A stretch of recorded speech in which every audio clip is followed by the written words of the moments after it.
Many of you have heard about the elongated skulls found in Paracas, Peru, and in other parts of the earth.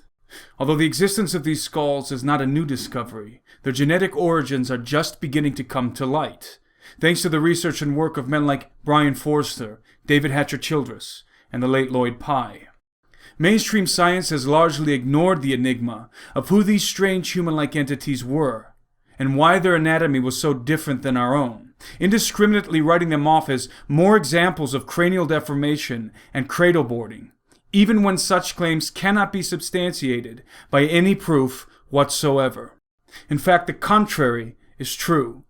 It is extraordinarily obvious to both the amateur and trained observer alike that many of the elongated skulls, particularly of Paracas, are not the result of artificial manipulation of any kind, but of organic, genetic variation.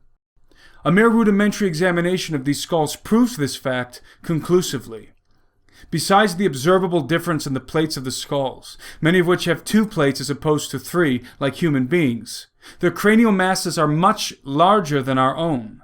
These are miracles which cranial deformation and cradle boarding simply cannot perform, no matter how fervent the faith of their proselytizers.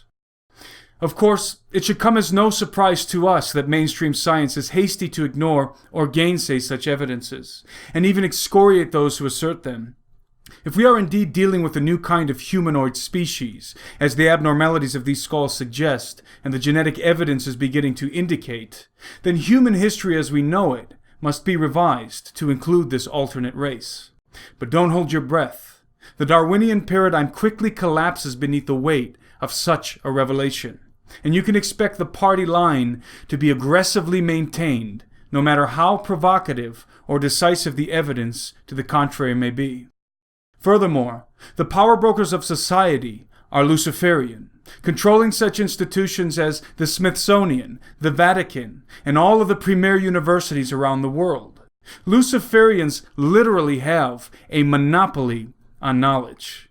It would not be in their best interest to promote or even permit the disclosure of any artifact that could expose the hidden history of our planet, or even merely undermine the gigantic farce that is evolution by natural selection, a doctrine they themselves propagate to cover up the true nature of the human condition.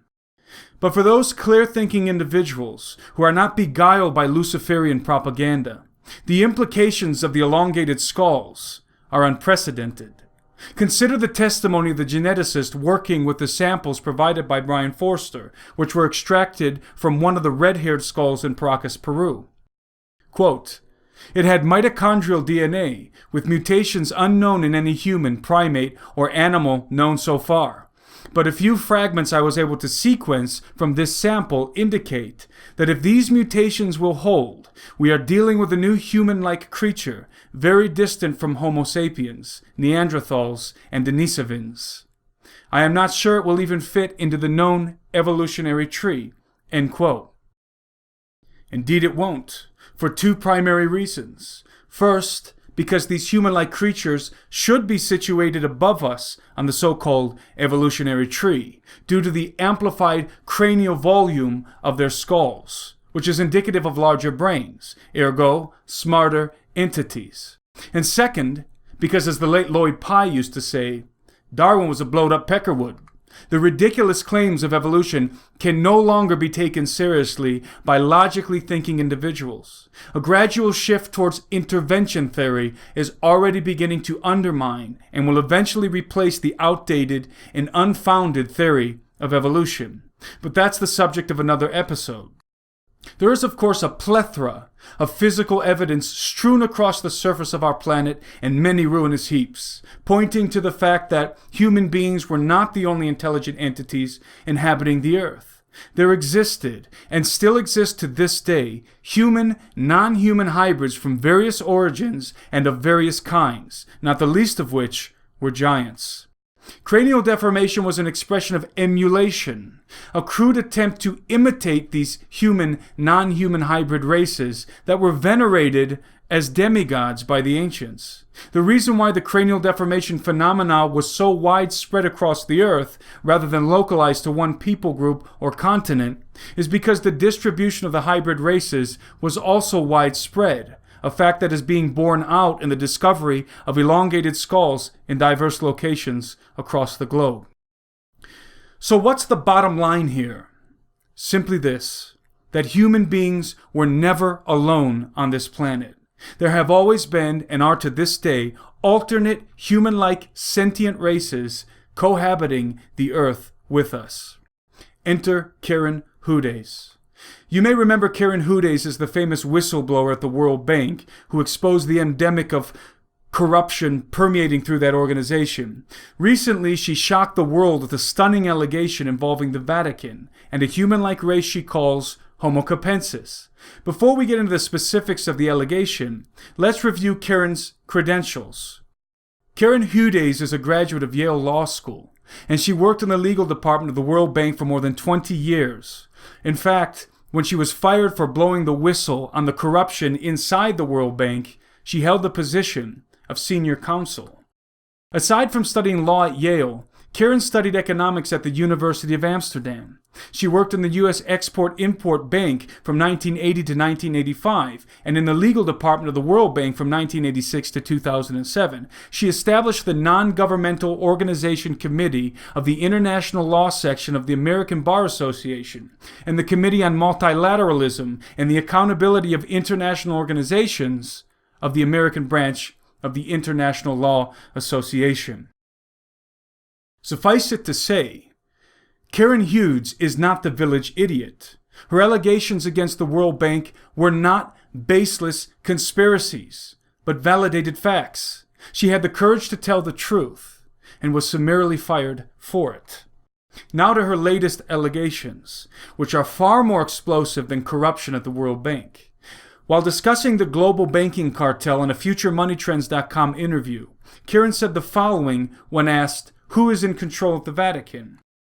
Quote, "There's a second species on this planet. They're not extraterrestrial. This group has large brains. They're very distinct from Homo sapiens. Their DNA is so different that if the two species mated, their offspring would be infertile. And we know this because their DNA was just tested. They have skulls all over the place because they have been on the earth with us. They've been hiding. And one of the places that they've been hiding is at the Vatican." End quote. In subsequent interviews on the internet, Karen expounds on her bizarre allegation and says that this hidden non-human race, designated Homo capensis, is controlling not only the Vatican, but the entire global banking cartel.